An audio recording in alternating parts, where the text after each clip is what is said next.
haven't seen the police called yet, and it would have to be something fairly major for that to happen. No one knows really where I am. This helps me to feel safe. This household gave me confidence I can go back to school. I used to have arguments and fights at school. Soon I'll be going full time. Education is important.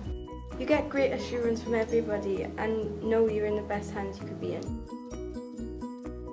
Just take every day as it comes. I can't make plans easily, as I have to wait for a match, and I don't know when this will be. I get angry and cut myself, and the sort of staff are not there for me. They don't understand how I'm feeling. I didn't like a decision about my future based on money, given they had put me there in the first place. They think sheltering these kids is going to keep them safe, but they will have a shock when they go to the big world. They just call the police on me. All the police do is take me to hospital and they discharge me again. What is the point of going to hospital if they're not going to do anything? Doedd gen I ddim gwybodaeth cyn dod yma. Chi sydd yn byd.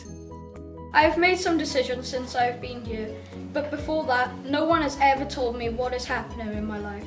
What is going on? So it's quite a struggle for me.